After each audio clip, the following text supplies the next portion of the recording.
नमस्कार, prime debate देख रहे हैं आप। आपके साथ में हूं दीपक व्यास। अंग्रेजी के महान लेखक और विश्व के प्रख्यात नाटककार के तौर पर अपनी पहचान रखने वाले विलियम शेक्सपियर ने कहा था, नाम में क्या रखा है। लेकिन मौजूदा दौर में हम देखें तो लगता है नाम में तो बहुत कुछ रखा है। दरअसल प्रधानमंत्री कार्यालय का नाम अब बदलकर सेवा तीर्थ हो गया है, तो देश भर के राजभवन अब लोक भवन कहलाए जाएंगे। राजस्थान समेत कुछ राज्यों में इसका ऐलान भी हो चुका है। केंद्रीय सचिवालय अब कर्तव्य भवन होगा। इससे पहले राजपथ का नाम कर्तव्य पथ भी किया जा चुका है। दरअसल मोदी सरकार की ओर से उठाए गए कदम ही नहीं है, राज्य सरकारों से लेकर नगरीय निकाय तक इस तरह के फैसले लेते रहे हैं। लिहाजा आज चर्चा इसी मुद्दे पर करेंगे और जानने की कोशिश करेंगे कि आखिर नाम में क्या रखा है। और इसी मुद्दे पर चर्चा के लिए हमारे साथ में कुछ खास मेहमान जुड़ चुके हैं, उनका परिचय आपसे करवा देते हैं। हमारे साथ में डॉक्टर चेतन राजपूत जी जुड़ चुके हैं, जो कि भारतीय जनता पार्टी के प्रवक्ता है। बहुत स्वागत है आपका। साथ में हमारे साथ में जुड़ चुके हैं करणवीर सिंह राजपुरा जी, जो कि कांग्रेस पार्टी के प्रवक्ता है। कुछ देर में एकलव्य सिंह जी, जो कि राजनीतिक विश्लेषक है, वो भी हमारे साथ में जुड़ेंगे। फिलहाल चर्चा की शुरुआत करते हैं चेतन जी आपके साथ। चेतन जी, क्या कुछ मकसद इसके पीछे भारतीय जनता पार्टी की जो केंद्र में सरकार है उसका रहा है कि जो आप जो राजभवन है अब वो लोक भवन कहलाए जाएंगे, इसके अलावा कर्तव्य पथ और ये तमाम जो बदलाव आप लोगों ने किया नामों में? दीपक जी, हम लोग सत्ता से सेवा की ओर लगातार आगे बढ़ रहे हैं 11 साल में। आप कितने उदाहरण बताऊं आपको। सबसे पहले माननीय प्रधानमंत्री जी एक सूचक था, लाल बत्ती जी, एक सूचक का, ताकत का, पावर का, उसको उन्होंने कहा नहीं, लाल बत्ती नहीं होनी चाहिए। राजपथ का नाम कर्तव्य पथ। ये क्यों करते हैं, क्यों कर रहे हैं? कर्तव्य बोध को समय समय पर याद आना। राजपथ, राज दरबार, राजमहल, ये सब चीजें जो थी, ये ब्रिटिश काल से जो चली आ रही थी सिस्टम, उसमें राजभवन को लोक भवन कहना, इसमें क्या ध्वनि प्रतिबिंबित होती है, क्या ध्वनि अपन को सुनाई देती है? वो ये सुनाई देती है कि ये जो भवन है ये जनता के लिए है, लोक कल्याण के लिए है, ये सत्ता के लिए, पावर के लिए नहीं है। राजपथ को कर्तव्य पथ। आप कल्पना कीजिए हमारे प्रधानमंत्री जी की सृजनशीलता का, कि उन्होंने पहले भी कहा था विरासत भी विकास भी। आम नागरिकों के बीच की दूरी कम करने के लिए, आम नागरिक को यह महसूस हो कि प्रधानमंत्री कार्यालय नहीं, ये सेवा तीर्थ है, सेवा तीर्थ, ये सेवा का केंद्र है। यहाँ पे जो भी व्यक्ति बैठेगा देश की सेवा करने के लिए बैठता है और देश की जनता के लोक कल्याणकारी कामों को करने के लिए बैठता है।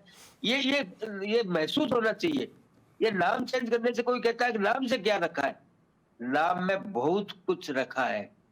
नाम से जुड़ा होता है जनता के साथ सरकार का जो प्रशासनिक तंत्र है, जो सरकारी सिस्टम है, उसमें जनता को ऐसा महसूस होता है कि नहीं वो मेरा है, लोग जनता का है। राजभवन नाम तो था, बरसों से चला आ रहा था, उसको लोक भवन क्यों किया है? आपने देखा होगा 8 राज्यों ने इसको लागू कर दिया है जी। केंद्र सरकार, इसमें कोई कानूनी प्रावधान नहीं है, कोई विधायी प्रावधान नहीं है। इसके अंदर केवल प्रशासनिक आदेश होता है जो देश का गृह मंत्रालय करता है। बिल्कुल। और देश का गृह मंत्रालय 25 नवंबर 2025 को जो आदेश किया है, उसके पीछे मूल भावना सरकार की ये की है कि जनता से जुड़ाव, सेवा का माध्यम, सत्ता के साथ सेवा। इस सेवा तब होगी जब ऐसे काम ऐसे प्रतिबिंबित होगा कि नहीं राजभवन नहीं, लोक भवन मेरा लोक भवन है, राजस्थान की जनता का भवन है, राजस्थान की जनता की सेवा के लिए बना है। ये सारे काम माननीय प्रधानमंत्री जो, अब देखिए भारतीय दंड संहिता, अब लोग कहेंगे क्या हो गया, आईपीसी था अब बीएनएस कर दिया। अब दोनों में अंतर क्या है? भारतीय इंडियन पेनल कोड और भारतीय न्याय संहिता, दोनों तीनों के शब्दों को अगर आप पढ़ेंगे और उनका अर्थ अगर आप निकालेंगे तो आपको लगेगा कि नहीं, प्रधानमंत्री जी ने बहुत बढ़िया काम किया। 1800 कानूनों को जो चेंज किया था, जो ब्रिटिश काल से आ रहे थे, उनको रद्द किया कर नहीं। लेकिन चेतन जी, केंद्रीय सचिवालय का नाम आप कर्तव्य भवन कर देंगे, तो इससे क्या जो प्रशासनिक अधिकारी हैं, जो ब्यूरोक्रेसी, उसमें क्या इसका एक मैसेज अच्छा चला जाएगा, या वो अपने कर्तव्य को लेकर जागृत हो जाएंगे नाम चेंज कर देने से? बिल्कुल मैं मानता हूं इस बात को, मैं भी कहीं बैठता हूं। अच्छा, ठीक है। मैं बार बार कहता हूं उस नाम के अंदर सत्ता का अहंकार, ठीक है, सत्ता का घमंड परिलक्षित होता है। कर्तव्य भवन में क्या परिलक्षित होता है? क्या एक अंदर से एक ध्वनि प्रज्वलित होती है, उसके अंदर यह आता है कि नहीं मेरा कर्तव्य है ये काम करना, मैं कर्तव्य के लिए यहाँ बैठा हूं, मैं लोक सेवक। मतलब कुल मिलाकर जो वो अधिकारी जो वहां पर बैठते हैं, जो कार्मिक बैठते हैं, उनमें कर्तव्य का बोध हो जाएगा, ये मान रहे हैं आप? बिल्कुल, मैं ये मानता हूँ ये। ठीक है, मैं बिल्कुल मानता हूँ, कर्तव्य के बोध खाली कहने से नहीं होता है दीपक जी। नाम से होता है ये शब्द जो बार बार जबान पर आता है, जी। आप खुद महसूस करिए ना। आप एक एंकर है, एक चैनल में आप काम करते हैं जी। आपके मन में अगर ये प्रश्न बार बार दिन में 10 बार आप नाम बोले कर्तव्य कर्तव्य कर्तव्य, आपके मन में क्या भाव पैदा होगा? आपके अंदर ये भाव पैदा होगा कि जिस जगह में बैठा हूं उसके प्रति कुछ मेरी ड्यूटीज है, मेरे कर्तव्य है। और ये निश्चित रूप से मैं मानता हूँ प्रभाव पड़ता है दीपक जी, 100% नहीं 200% पड़ता है। और माननीय प्रधानमंत्री जी की सोच को आप देखिए, उस सोच को आप बधाई दीजिए, उस सोच का ठीक है, अच्छी बात है, मैं आपकी बात से ठीक है। लेकिन मुझे ये बता दीजिए, अभी तक जो कार्मिक काम कर रहे थे, जो अधिकारी काम कर रहे थे, क्या उनको अपने कर्तव्यों की जानकारी नहीं थी क्या? ये छोटा सा एक सवाल मैं और पूछना चाहता हूं आपसे। बिल्कुल जानकारी थी। मैं बार बार कहता हूँ दीपक जी, कर्तव्य के प्रति जागरूकता होती है, मैं मानता हूँ इस बात को। लेकिन ध्वनि जब प्रत्यापन, एक बात बताइए, अपन किसी भी नाम को दिन में 20 बार किसी भी चीज को अपन जबान पे अपन लाते हैं, और अपने यहाँ पे कहावत भी है मारवाड़ी के अंदर कि 24 घंटे में एक बार सरस्वती जबान पे बोलती है। ठीक है, कर्तव्य पथ क्यों है? आज पहले क्या कहते थे? राजपथ, अपन सब कहते थे ना दिल्ली में। आज अपन क्या बोल रहे हैं? कर्तव्य पथ। ये याद दिलाता है कि राजपथ पे बैठने वाला व्यक्ति, वो कर्तव्य उसको समय समय पर याद आना चाहिए, महसूस होना चाहिए, उसको लगना चाहिए कि मैं यहाँ कोई काम करने के लिए बैठा हूँ, मेरा कर्तव्य ये काम करना है। लेकिन इसका मतलब ये कतई नहीं है कि पहले अधिकारी कर्तव्य से काम नहीं करते थे, ये इसका कतई मतलब नहीं है। ठीक है, ठीक है। करणवीर जी, आता हूं मैं, वापस आता हूं चेतन जी आपके पास। करणवीर जी, आपने सुना होगा जो तर्क चेतन जी ने गिना है, उनसे सहमत है क्या कांग्रेस पार्टी, या कांग्रेस पार्टी जो फैसला लिया उसकी खिलाफत करती है? एक बात तो दीपक जी आप मान के चलिए कि नाम बदलने से न तो नीतियां बदलती है और न ही नीयत बदलती है, न ही जनता के का कोई भला होता है। ये केवल और केवल एक भ्रम में डालने की बात है। अब ये इन्होंने कहा कि पीएमओ को सेवा तीर्थ कर देंगे, राजभवन को लोक भवन कर देंगे। लोकतंत्र मजबूत नहीं होगा इससे। लोक के अधिकार की बात करोगे, लोक के लिए योजनाएं बनाओगे, लोक के सम्मान की और उत्थान की बात करोगे, तब जाकर लोकतंत्र मजबूत होगा। और ये काम न तो भाजपा की नीति में है और न नीयत में। इन्होंने बार बार ये कहा, नाम में क्या रखा है? इन्होंने नाम इसलिए बदला है कि ताकि भ्रम बना रहे, सेवा का, कर्तव्य का। ये लोकतंत्र की बात करते हैं। ये आप देखिए, चाहे राजस्थान की बात हो, चाहे दूसरे स्टेट्स की बात हो, मणिपुर के अंदर क्या लोक नहीं है? क्या वहां पर उनको जाने की आवश्यकता नहीं थी? वहां कर्तव्य कहां चला गया था? वहां सेवा प्राणायिकता कहां चली गई थी? ये तमाम तरह की बातें हैं जो इनके ही आचरण को धत्ता बताने के लिए बहुत काफी है। दीपक जी, मैं आपको बताऊंगा, भाजपा की राजनीति केवल 3 शब्दों के अंदर खत्म है। ये 3 शब्द है: नाम बदलो, काम छोड़ो और जनता को भ्रम में डालो। इन तीनों कामों के अंदर भारतीय जनता पार्टी बहुत ही ज्यादा मुस्तैदी से लगी हुई है। इसका सीधा साधा उदाहरण है, आप देखिए, इलाहाबाद को इन्होंने प्रयागराज कर दिया। मैं इनसे पूछना चाहता हूं, गंगा साफ हो गई? घाट की पवित्रता के अंदर आपने कोई सुधार कर दिया? वहां पर रहने वाले लोगों के, वहां पर रहने वाले हिंदू परिवारों के, भारतीय नागरिकों के रोजगार में आपने कोई वृद्धि की? उन हिंदू किसानों की आत्महत्याओं के अंदर कोई कमी लेके आए आप? उन हिंदू लोगों को जिस वजह से आपने वो नाम चेंज किया था और जिस वोट बैंक को खुश करने के लिए, जिस वोटों का पोलराइजेशन करने के लिए आपने काम किया था, क्या उनकी गरीबी, उनकी पीड़ा आपने कम की? केवल और केवल अपनी सत्ता आसीन होने के लिए काम किया है। और ये सरकारें नाम बदलने के अंदर लगी हुई है। मुझे तो डर लग रहा है कि कल को ये दिसंबर के महीने का नाम बदलकर जून नहीं कर दे। परंतु एक बात याद रखिएगा, चाहे दिसंबर को जून आप कह लीजिए, इससे मौसम नहीं बदलने वाला है। केवल और केवल ये आपके खुश होने के लिए काफी है। ठीक है करणवीर जी, मैं वापस आऊंगा आपके पास में। मेरे 2 सवाल है। एक सवाल तो मेरा ये है कि राहुल गांधी भारत जोड़ो यात्रा निकाल रहे थे, तो भारत क्या टूटा हुआ था क्या? पहली बात तो ये। दूसरा ये, जयपुर में अशोक गहलोत जी की सरकार थी, उन्होंने भारत जोड़ो सेतु नाम रख दिया एलिवेटेड रोड का। ये किसको खुश करने के लिए रखा था? ये वापस आऊंगा मैं आपके पास, वापस आऊंगा सर। एकलव्य जी, आपके मैं बता देता हूं, मैं जवाब दे भी देता हूं इसका। दे दीजिए। ये भारत को एक सूत्र में बांधने की बात थी।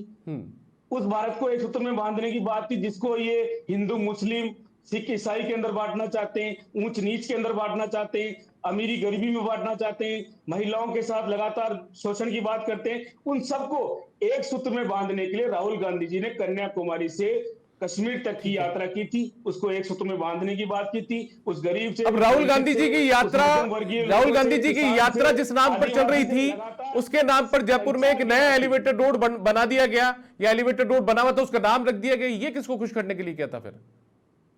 भारत जोड़ो सेतु उस बात का स्मारक था कि ये यात्रा की गई है जम्मू कश्मीर से लेके कन्याकुमारी तक, और इस देश के अंदर जो मैसेज दिया गया है मोहब्बत की दुकान खोलने का, नफरत को खत्म करने का, उसके रूप में ये नाम दिया गया था। और इसका अच्छा, नाम अब देखिए, वो कह रहे हैं कि उससे कर्तव्य का बोध होगा, तो वो आप लोगों को रास नहीं आ रहा। नफरती माहौल को, सुनिए, माहौल को खत्म करने का प्रयास, वो कर्तव्य भवन, कर्तव्य पथ नाम रखते, तो वो आप लोग कहते हैं कि वो ठीक नहीं है, वो कहते हैं उससे कर्तव्य का बोध होगा, वो आपको रास नहीं आ रहा। लेकिन आप लोग भारत जोड़ो सेतु नाम रख देते हैं, वो कहते हैं, आप कहते हैं कि एक नजीर थी।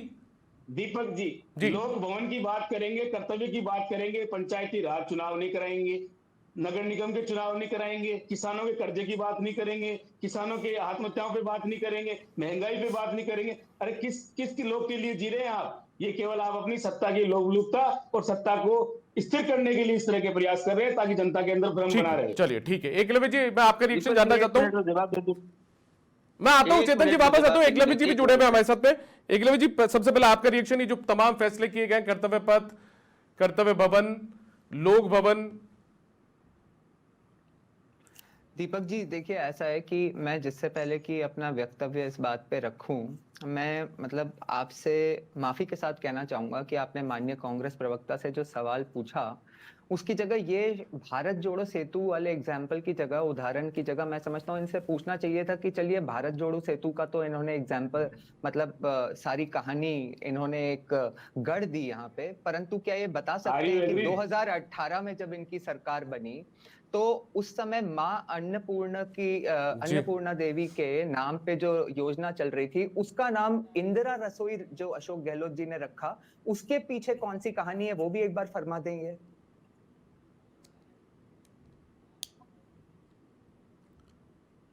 करणवीर जी आपसे जवाब चाह रहे हैं। वो वसुंधरा राजे की सरकार थी, उन्होंने, बताता हूं जी, वो इसलिए रखा ताकि देश के लोगों को मालूम चले कि इंदिरा गांधी वो लेडी थी जिसने पाकिस्तान के 2 टुकड़े कर दिए, अमेरिका से डरी नहीं, आज की तरह नमस्ते ट्रम्प और सॉरी ट्रम्प कह के वो पीछे नहीं हटी। उस लेडी को, उस महिला को, उस महिला के शौर्य को, उस महिला के बलिदान को देश की जनता को, प्रदेश की जनता को बताने के लिए, उस मां स्वरूपा इंदिरा गांधी की बातों को जनता के आम जन तक पहुंचाने के लिए उसका नाम रखा।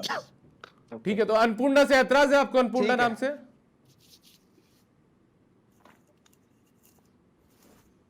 करणवीर जी, अन्नपूर्णा नाम से ऐतराज था क्या?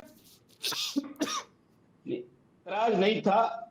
अन्नपूर्णा जो नाम है वो अन्न की देवी है, और उसकी मान्यता हमारे, तो आपने अन्नपूर्णा से बड़ा इंदिरा गांधी को समझ लिया या बना दिया? श्रेष्ठ है, पर किसी चीज का नाम बदल देने का मतलब ये नहीं है कि उसमें आस्था नहीं है। अन्नपूर्णा के अंदर अलग आस्था है, पर मैसेज देने की बात है कि इंदिरा गांधी जी ने जिस तरीके से पाकिस्तान को 2 धड़ों में बांटा, जिसे अटल बिहारी वाजपेयी जी दुर्गा कहा करते थे, उस दुर्गा से देश के लोगों को, देश की आवाम को उस शौर्य से, बलिदान से, उस शक्ति से परिचित कराने की बात थी, ताकि जिस तरह से आज आप देख रहे हैं ट्रंप बार बार इंडिया को धमका रहा है और हमारे यहाँ से कोई जवाबी रूप से प्रहार नहीं किया जा रहा, उसको जवाब नहीं दिया जा रहा, तो ये याद दिलाने की बात थी कि ऐसी भी एक लेडी हुई है, एक महिला प्रधानमंत्री हुई है, जिन्होंने देश की आवाम को, देश के शासन को, देश चलिए ठीक है, एकलव्य जी, आपको आपका जवाब मिल गया होगा। एकलव्य जी, आप अपनी पूरी बात रख लीजिए। देखिए दीपक जी, ये जो निर्णय किया गया है, मैं आपको बताऊं कि ये इसका संदर्भ क्या है।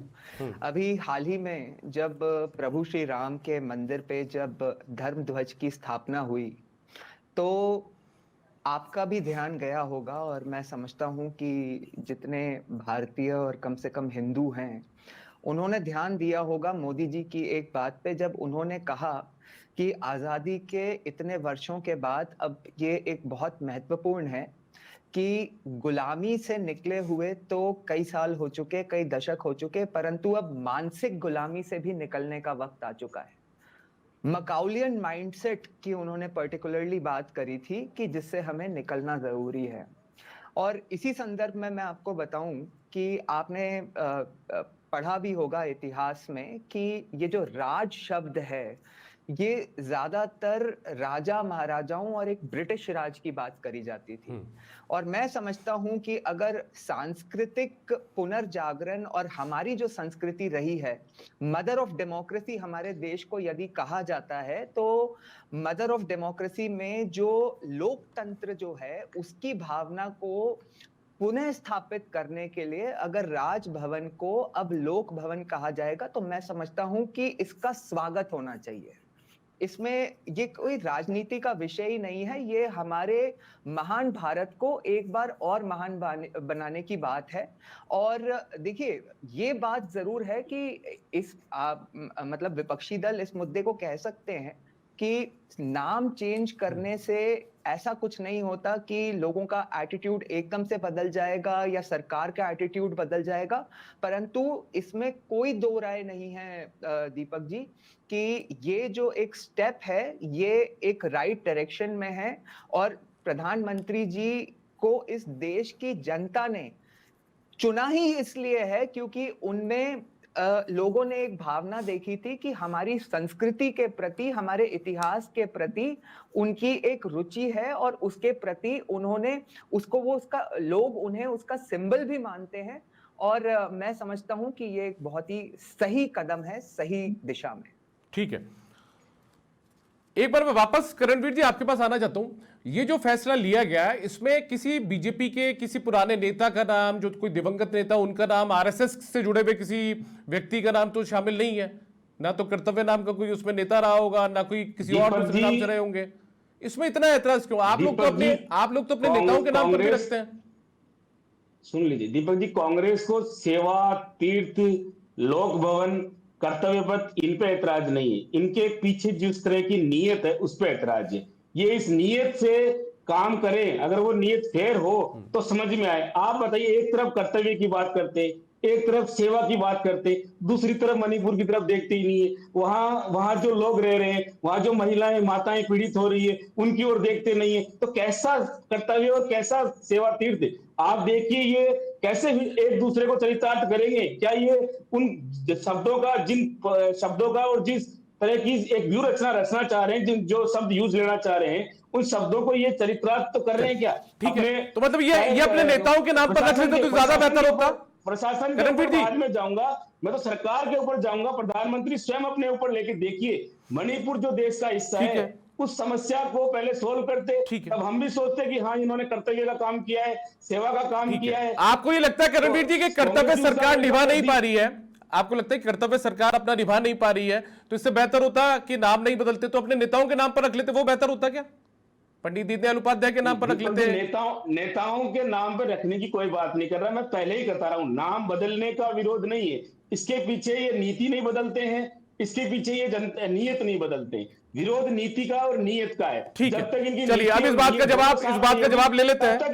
चेतन जी जवाब पहले भी देना चाह रहे थे, अब चेतन जी से जवाब ले लेते। चेतन जी, आपकी नीयत ठीक नहीं है, ऐसे में नीयत ही बेहतर नहीं हो सकती, ये इन लोगों को लगता है। आप अपने कर्तव्य का बोध आप लोगों को नहीं है, आपकी सरकार को नहीं है, ऐसे में नाम बदलने से कुछ नहीं होगा, उसके पीछे की नीयत ठीक नहीं है, ये इनको लगता है। दीपक जी, आपने क्या प्रश्न पूछ लिया हमारे कांग्रेस के मित्र से? सेवा और तीर्थ कांग्रेस की डिक्शनरी में नहीं है। सेवा को ये मानते मेवा, ये मेवा खाने वाले लोग हैं, मलाई खाने वाले लोग हैं, इनको सेवा से कोई लेना देना नहीं है, पहली बात। दूसरी बात आता हूं मूल प्रश्न पर। मूल प्रश्न आज क्या है कांग्रेस के लिए? आपने कहा नाम से क्या होता? नाम से कांग्रेस पार्टी टिकी हुई है। कांग्रेस पार्टी के पूरे भारत के संसाधनों पर जितना नाम एक परिवार का लिखा गया, वर्ल्ड में कहीं ऐसा उदाहरण आपको नहीं मिलेगा। आप जवाहरलाल नेहरू जी को ले लीजिए, इंदिरा गांधी जी को ले लीजिए, राजीव गांधी जी को ले लीजिए, इनका तो बस नहीं चल रहा है। ये तो अभी वर्तमान ही राहुल गांधी से करना शुरू कर दे, सोनिया गांधी से करना शुरू कर दे, बस नहीं चल रहा है। आप याद करिए आरसीपी राजस्थान कैनाल प्रोजेक्ट, जो जिसका पूरे वर्ल्ड में नाम था, सबसे बड़ा कैनाल प्रोजेक्ट था इस भारत का, उसका नाम राजस्थान कैनाल प्रोजेक्ट था। इस कांग्रेस पार्टी ने आते इंदिरा गांधी कैनाल प्रोजेक्ट किया।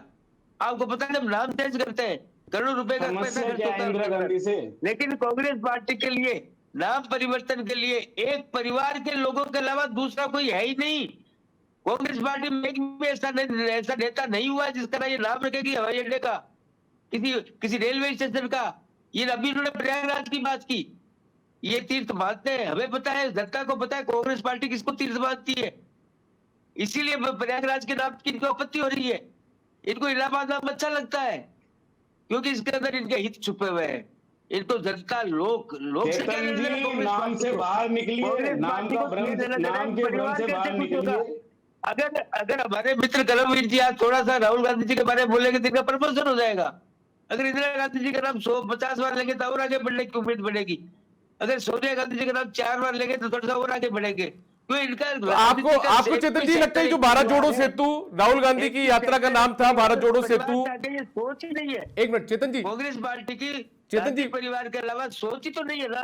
चेतन जी भारत जोड़ो यात्रा राहुल गांधी ने निकाली, भारत जोड़ो यात्रा राहुल गांधी ने निकाली, जयपुर में एलिवेटेड रोड का नाम भारत जोड़ो सेतु कर दिया, तो आलाकमान को खुश करने के लिए किया था कि गहलोत साहब ने?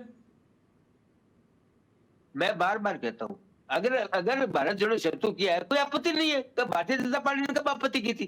भारतीय जनता पार्टी ने आपत्ति तब भी नहीं की थी। इन्होंने अपने एक परिवार के लिए पूरे देश के 95% नाम कर दिए, करे इनकी मर्जी है।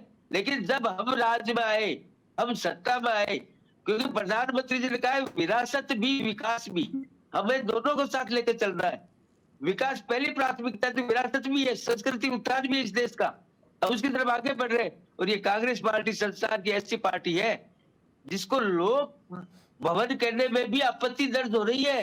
अगर हम रख देते हैं राहुल भवन, राज्यपाल राजभवन का नाम, तो भी कांग्रेस पार्टी हमें विरोध करती। और ये कहती है राहुल गांधी जी के नाम पे क्यों रखा है? आप सोनिया गांधी जी का नाम, लोकतंत्र मजबूत लोग के अधिकार की बात करो, लोग के लिए योजनाएं लेके आओ, लोग का सम्मान करो, लोग का ना।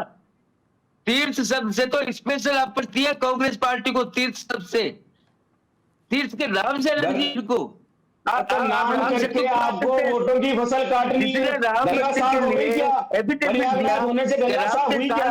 क्या उम्मीद करेंगे आप? करणवीर जी मुझे ये बता दीजिए, करणवीर जी मुझे ये बताइए, मैं वापस से वही सवाल पूछ रहा हूँ, इन्होंने किसी नेता के नाम पर तो रखा नहीं, इन्होंने किसी अपने नेता के नाम पर तो रखा नहीं। अब आप जयपुर में चले जाइए, ठीक है, बापू बाजार समझ में आता है, बापू बाजार का नाम समझ में आता है, फिर आपने बाद में नेहरू बाजार भी कर दिया, इंदिरा बाजार भी कर दिया और संजय बाजार भी रख दिया। पूरे परिवार का नाम तो है ही उसमें। इसके आगे सोच ही नहीं है। विकास जी इस भाजपा का दर्द खत्म होता ही नहीं है। बड़े दिवंगत हुए हैं, जवाहरलाल नेहरू जी की बात करें, चाहे इंदिरा गांधी जी की बात करें, चाहे राजीव गांधी जी की बात करें, भारतीय जनता पार्टी का दर्द खत्म होता ही नहीं है। ये गोडसे के पुजारी हैं, ये गांधी को क्या समझेंगे? महात्मा गांधी से इनको दिक्कत है, सरदार वल्लभ भाई पटेल से इनको दिक्कत है। माता का अपमान करने वाली अगर कोई पार्टी है तो कांग्रेस पार्टी। इंदिरा गांधी जी से दिक्कत है, पाकिस्तान के दो टुकड़े कर दिए। ये चाहते हैं देवता को नहीं हम सॉरी ट्रम्प बोलते हैं, ये चाहते हैं कि योजना का नाम इंदिरा गांधी करना। कहां तक सोचोगे आप? कहां तक गिरोगे कांग्रेस पार्टी? साइकिल के रंग से सुन लीजिए, ठीक है, साइकिल के रंग से लेके और क्लासरूम के रंग तक को बदलने का काम आपकी सरकार ने किया है। क्या नाम बदलने की? सर ये साइकिल का कलर बदला रहे हैं, आप नाम बदल रहे हैं। आपने अन्नपूर्णा रसोई का नाम वो कर दिया, इंदिरा रसोई, और भी बहुत सारे नाम है, नेताओं के नाम पर भी स्कूलों के नाम रखे गए। जयपुर में पंडित दीनदयाल उपाध्याय अस्पताल का नाम बदला गया था। खैर एकलव्य जी मैं आपके पास आता हूँ आखिरी कमेंट के लिए। ठीक है चेतन जी और करणवीर जी, ठीक है ठीक है एकलव्य जी, जब किसी नेता के नाम पर कोई नाम रखा नहीं गया, अभी मौजूदा फैसलों के दौर में हम देखें तो इस पर ऐतराज क्यों होना चाहिए? देखिए दीपक जी, एक चीज को समझना पड़ेगा कि अभी माननीय कांग्रेस प्रवक्ता ने एक बात कही कि जो समस्या है वो नामकरण में नहीं है, वो समस्या है सरकार की नीति और नीयत में। तो देखिए मैं बस सुझाव ही दे सकता हूं कि कांग्रेस को भी चिंतन करना चाहिए कि यदि इनकी नीति और नीयत खराब है और इनकी नीति और नीयत सही है तो जनता ने लगातार 3 लोकसभा चुनाव में इनकी नियति ऐसी क्यों कर रखी है, इस पे चिंतन करना चाहिए। और देखिए, मैं तो ये भी मानता हूं कि ये भी सोचना चाहिए, मैं हमेशा कहता हूं दीपक जी कि यदि कोई विरोधी भी हो और वो अनुभवी हो और अगर कोई सलाह दे तो उस पर चिंतन करना चाहिए, उस बात की गहराई को समझना चाहिए। इन्हें एक बार हमारे जो पूर्व स्वर्गीय प्रधानमंत्री जी श्री अटल बिहारी वाजपेयी जी ने कहा था कि आपको बीजेपी से लड़ना है, इसमें कोई समस्या नहीं है, परंतु राम से मत लड़िए। और मैं आपको बताऊं कि राम हमारी संस्कृति के प्रतीक हैं और ये सब जो काम किए जा रहे हैं, हम राजतंत्र वाले लोग नहीं हैं, हम लोकतंत्र वाले लोग हैं जी। और यदि अगर हमारी सांस्कृतिक पुनर्स्थापना हो रही है तो उसका सम्मान ही नहीं करना चाहिए, उसमें हाथ बटाना चाहिए, उसका विरोध नहीं करना चाहिए। चलिए एकलव्य जी, बहुत शुक्रिया आपका। डॉक्टर चेतन राजपूत जी, आपका भी शुक्रिया। करणवीर सिंह राजपूत जी, आपका भी बहुत शुक्रिया इस चर्चा में हिस्सा लेने के लिए। तो कुल मिलाकर देखिए, नाम में क्या रखा है, ये लगातार सवाल पूछे जाते हैं, लेकिन हर किसी के पास अपने दावे हैं, दलीलें, और उन्हीं के साथ हर कोई अपने बात भी यहाँ पर रखता हुआ नजर आया। कई बार वोटों की फसल काटने के लिए भी ऐसे फैसले लिए जाते हैं, लेकिन जिस तरीके से अभी कर्तव्य पथ, कर्तव्य भवन, लोक भवन जैसे नाम रखे गए, उसमें लगता नहीं है कि इससे वोटों की फसल काटने का कोई मकसद रहा हो। फिलहाल प्राइम डिबेट में इतना ही, इजाजत दीजिए, नमस्कार।